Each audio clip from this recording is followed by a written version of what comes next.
today at the Business Show here at Waterside Studios. My name is Tracey Carney and I'm the Managing Director of Business and Finance Media Group.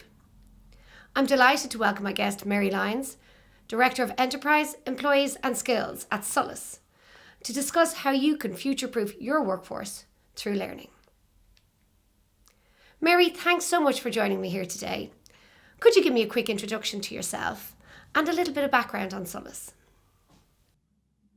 Thank you, Tracey. I'm delighted to be here today. As you said, I am the Director of Enterprise, Employees and Skills in SOLAS, and my work has a particular focus on innovation in workforce development and also on digital learning opportunities. SOLAS is the National Further Education and Training Authority in Ireland. It has responsibility for funding, coordinating and providing strategic direction to the further education and training sector. Last year, for example, we would have provided over 200,000 opportunities across 16 education training boards in Ireland for a wide range of people. In the past, we would have been known in particular for training for unemployed people and school leavers and adult and community education. But in the past 2.5 years or so, we've taken a particular focus on supports, particularly learning supports for people in employment because of the changing nature of work and the need to future-proof, particularly those who are vulnerable in employment, for the challenges and opportunities ahead. Very good. And so I know SOLAS have completed a huge amount of research over the past few years. What were the main outcomes and insights from this? In developing our focus on services for people in employment, we did a lot of research, as you said, Tracey, and there were a number of key findings which guided us in the development of the supports we've created for people who are in employment.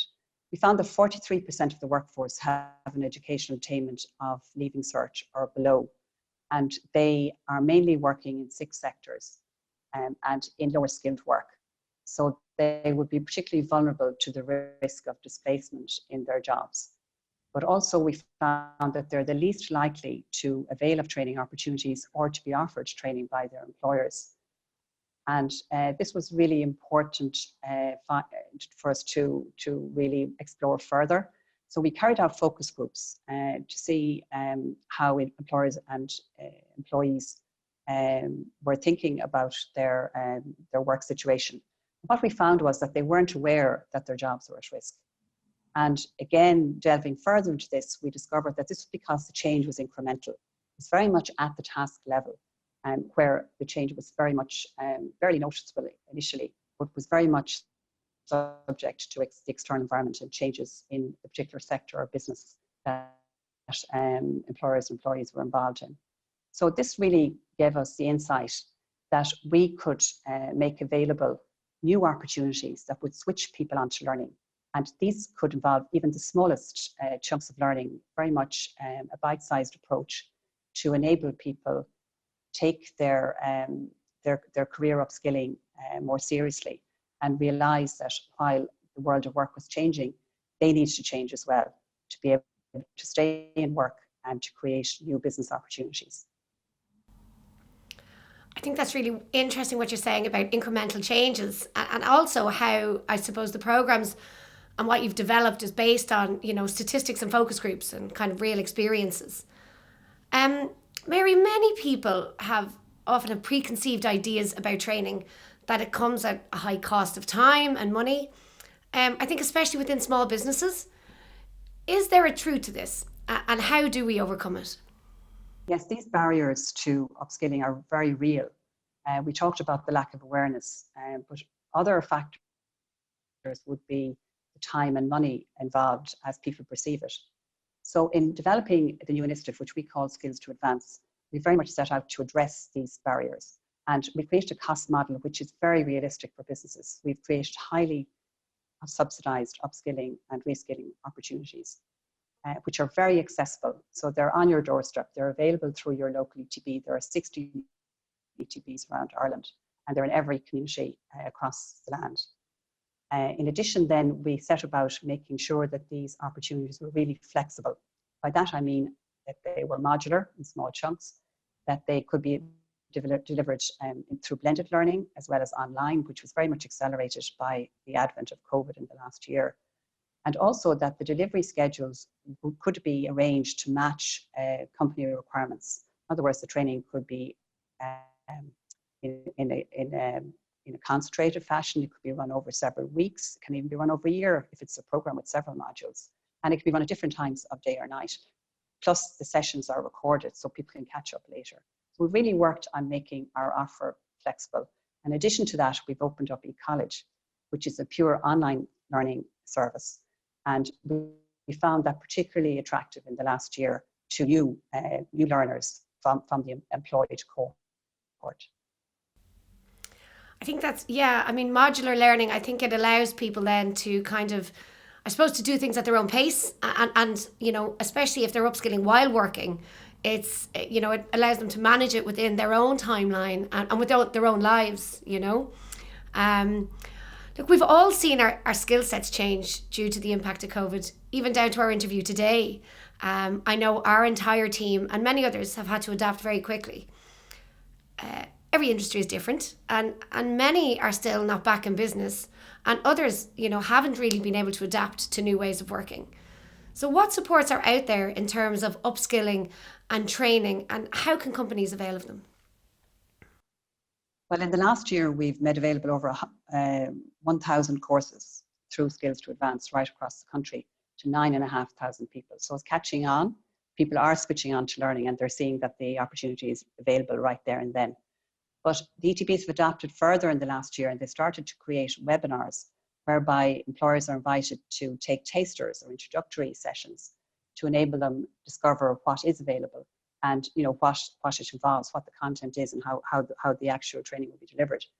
So that's been really effective. We've had webinars, you know, starting off with maybe 20 people, now hundreds of people attending in different regions around the country. So they've really been very much taken up by employers.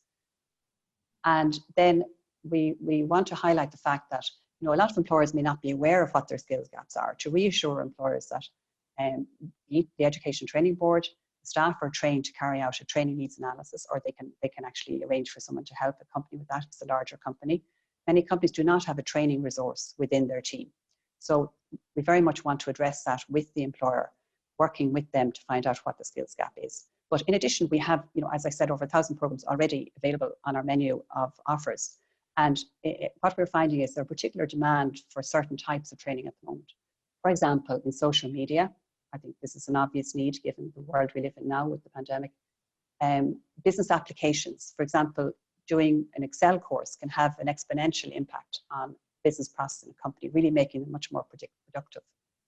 And online sales marketing is increasingly popular, as are our eCollege courses. For example, there's a big demand for project management, upskilling through online learning, programming, and basic digital skills are always in demand. So it's a huge smorgasbord of offers available. And in terms of making, you know, actually finding them, there's a website for every ETB. If you can't find that, go on to the Skills to Advance website, which we've created in SOLAS, which will give you details of how to access. I'll give you an example of a particular initiative then we developed for a sector very much challenged at the moment, the hospitality and tourism sector.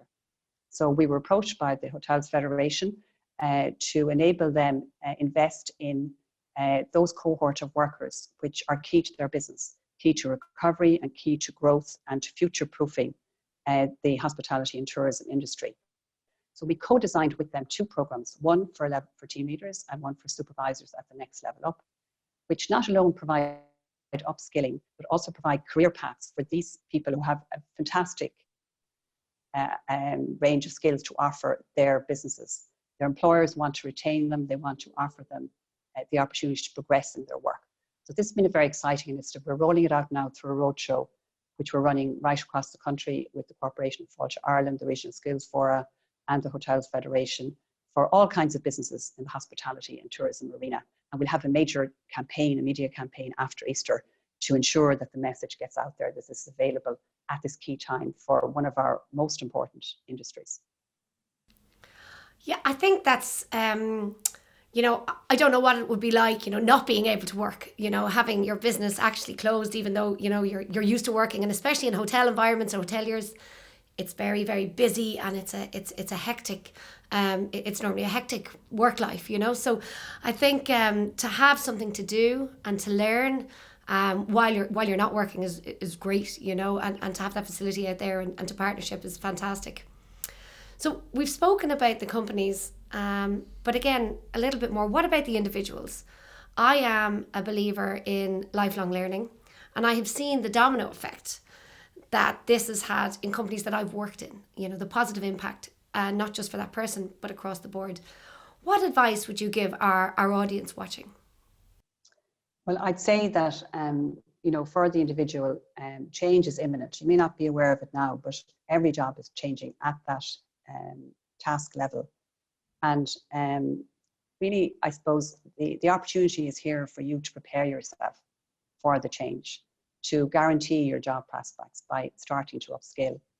And really, it's available at a click on the keyboard or a telephone call, whichever you prefer. And the benefits are very plain to see in all those 9,500 people that we have enabled to upskill over the last year. The increase in their confidence, the better skill set they have for their current job, but also for future roles they might adopt within the company, and contributing to the growth and development of markets, new business processes, increased productivity in their areas of work, or maybe changing to a different career opportunity. All of these points of access are there for you right now. And the most important thing is they're free. They're free to the individual. This is really, a fantastic offer. And, I would say seize these opportunities, be ambitious for yourself. Yeah, I think the benefits of training and learning are felt, not just when you're working, but also kind of emotionally, it's just confidence boosting in what you're doing, and helping you grow within the company. From a human sense, I suppose. So we're coming to the end of our session now, Mary. But before we go, if there was one immediate thing that business owners could do in terms of, I suppose, future-proofing their workforce, what would this be? Well, I think really it is down to the business owner for the majority of people we're talking about. The almost 1 million people in our workforce who are working largely in SMEs, but in larger companies as well. So as a business owner, you have the power to take action. If you switch even one person in your business onto learning, you can make a huge difference to them, but to your business in particular, and to the sector and the industry you work in. So it's on your doorstep. All you need to do, as I said, is look up the STA website, your local ETB website, or why not just drop into the stand at the business show and the Skills to Advance stand. We have all the information available that you need to get started in switching your company onto learning. Fantastic. Listen, thanks so much for your time today, Mary. Look, I really have enjoyed our conversation. And for all of you out there watching, if you do get a chance, as Mary said, head over to the SOLAS stand in the exhibition hall, where there'll be somebody to talk you through any of the requirements that you have or questions you may have. And enjoy the rest of the event today.